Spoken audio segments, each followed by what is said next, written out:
Oh, hi there. Welcome back to the channel. Today I wanted to talk about this Batwoman costume design and how it's apparently there's flaws in this entire outfit, which when I looked at it, I was like, what? It doesn't make sense. What? So this is from Screen Rant. But before we jump into this video, do not harass anyone. Do not go after anyone whatsoever. Literally just want to talk about this and give my thoughts. If you want, let your thoughts known in the comments down below. And while you're down there, why not hit the like button and the subscribe button as well? Because it helps the channel grow. So let's jump into this. So Batwoman's future costume highlights flaws in female character design, a history of hyper-sexualization and impracticality in the world of comic book female character design exposes itself in Batwoman's recent costume. Now, let's have a look at the costume before we go back. This here is the costume itself, where when I looked at this, I was just like, huh? Me personally, I don't see anything sexual about the design. We'll briefly talk about this in the article, but from when I look at this, I just see it as a badass design. Like, this is pretty much what Batman, Batwoman, Batgirl, Robin, any sort of character, even Nightwing, anything like that, they would look at this and they would use armor, because most of the bad guys in Batman, from what I've seen over the years, they use guns, and literally they would just shoot at the top. So when I saw this, I was just like, I don't see anything sexually about this or hypersexualized. Now, if you would talk about if this is a reoccurrence and everyone is picking on Batwoman and Batgirl and all this and all female characters, then what about the guys that are ripped to shred?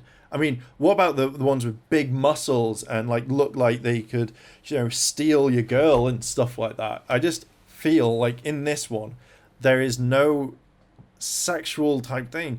But again, as I said, like, if you're gonna criticize Batwoman, then why not go after Batman, where he's got armor on his chest and he's like, why aren't we talking about how sexualized Batman is, or Nightwing is, or any other character?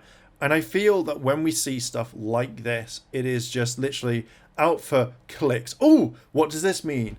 Or what outrage culture are we having today? And it just feels a bit weird. Now, let's go back to the top and let's go over the article and kind of read it. Okay. It's no secret that the female comic book character design has bolstered many over-sexualized, less than practical looks, and Batwoman's costume in Tony King's Batwoman / Catwoman is providing to be no different. Clay Mann recently shared an up-close and personal look at Helena Wayne's Batwoman's costume on the future of his Twitter. And there are a few things that are worth calling out. Although the design isn't new, having already made its debut in the previous issues of DC's time-jumping comic, this more detailed look shines a new light on both costumes itself, as well as an unrealistic expectations for female character design as a whole. In both costumes and cinema alike, female superheroes and villains, crime fighters, often end up in hyper-sexualized and impractical outfits that, with little to no arrangement, never has there been a woman who has thought, I may end up having to chase down some criminals tonight. I think I'll go with a sensible pair of 3-inch heels, and yet that's the norm. Now, I will say that I've never understood why females need to have high heels when it comes to their outfits. I generally don't know. Maybe the heel could be used as a proper weapon, like get the face in there when they attack someone. I've never really kind of understood that when it comes to designs and little things like that. But to me, seeing this costume, I don't think it's over hyperly sexualized or anything like that. So let's continue. From the fishnet-clad Black Canary to Emma Frost's seemingly endless collection of unbreakable heels or high heels, and just a general overwhelming amount of half-naked martial arts and crime fighters, the world of superhero costumes for the female sex has seen a pattern of instability that goes back to the golden age of comics. Of course, showing off the human physique is a key factor in the character design for both sexes and comics and superhero movies alike, but sometimes it becomes the focus rather than the accessory. There is some undeniable truth behind the concept that sex sells, and a lot of the time, amazing art is born from it. But the tides are changing, and women want to see their peers kick butt and take names in outfits that are more fitting for the character and abilities, or at least costumes that make it more practical sense of relation to the intended use. Unfortunately, Helena Wayne in the Batwoman stroke Catwoman just isn't going to make the cut. And then again, we see the picture.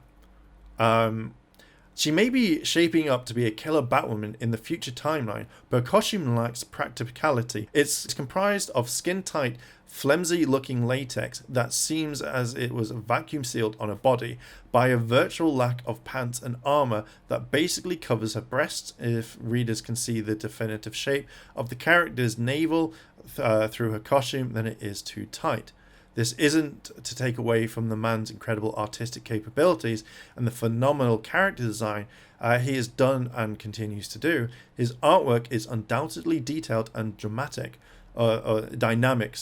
Unfortunately, he, along with many comic book artists and film costume designers, have fallen into the victim of patterns of a bygone era.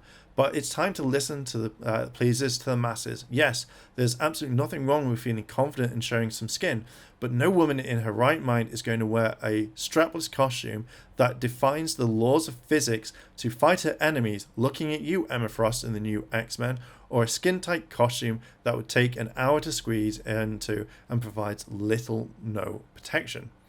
Wonder Woman and her Amazonian sisters deserve the armor of true warriors, both in the films and the comics, and Batwoman deserves the same level of technology, practicality, and protective gear that her dad does in Batman stroke Catwoman.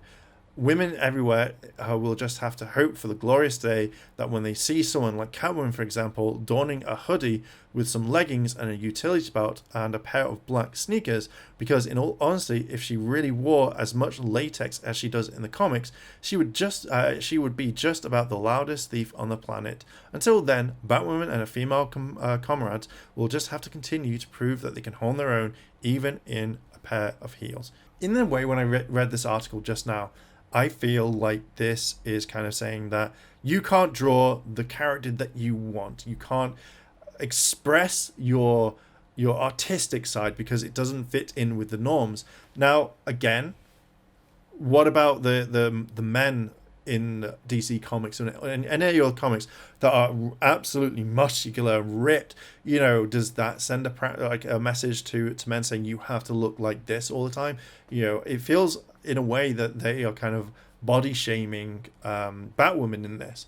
Now, again, I don't see the problem with most superhero outfits. You know, the most thing you're going to get kind of explanation when someone brings up, what's your costume made of? She's going to say advanced Wayne tech, and then this thing down here, my outfit with my lower part of the body is nanotech where it's armor plated. It's just up here needs this, you know, and it kind of strikes out. Now, looking at the character, like my first glance was at the face because obviously the cowl looked really cool and the eyes, and then obviously just the bat symbol. You know, I don't see a problem with this, and I don't see the problem with most characters that wear this sort of thing. You know, I think that I was watching Yellow Flash's video on this, and he said this is something that you would get in, like, say, Arkham Knight or any of the Arkham games from PlayStation or Xbox, whatever. And I feel that's right. I feel like this would be something that you would pick up. But then again, when I've seen games that portray like Batman with heavy armor, then technically no human would probably be able to wear that for long without hurting their body. But I feel like they're not going after or talking about this. I think there was a different article about... Yeah, there was another article that was done on January 3rd, which, again, was DC Comic faces backlash over Batgirl's description in Heroes in Crisis 4. And it kind of literally had her kind of turning around, and people argued about her ass and literally went it. Heroes in Crisis' latest current event currently taking place within the pages of DC Comics back then.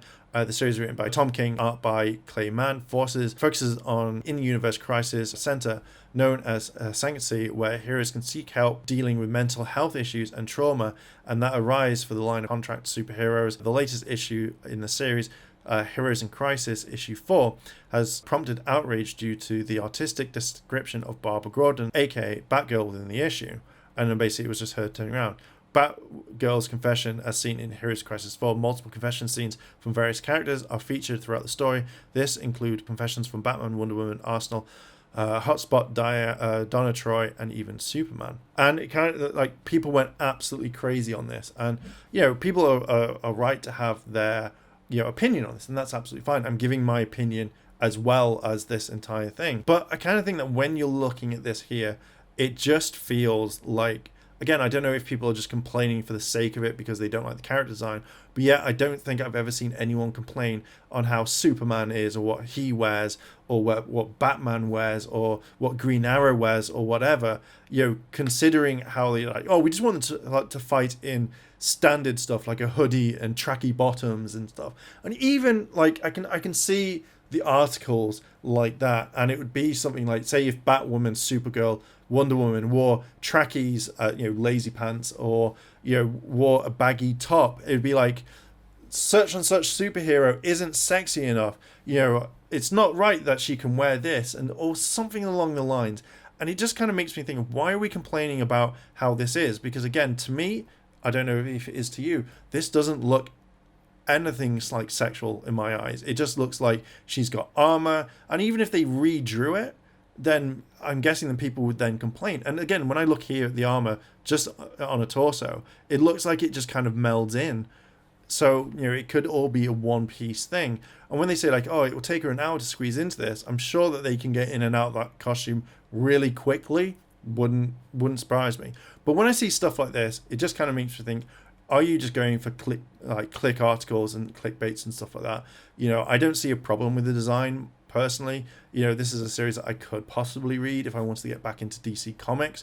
But every single time that I see people complain, it pushes me away from reading the stories all the way through. But yeah, I'm just going to leave it there. What are your thoughts on all of this? Do you think this is hypersexualized? Do you think this is a sexy costume? Do you think this is right? Do you think this is wrong? Let me know down below in the comments. If you like this sort of content and you want to see more, hit the like button, hit the subscribe button, as well as that cheeky notification bell to be notified when more videos drop. Thank you very much for watching, and I'll catch you in the next video.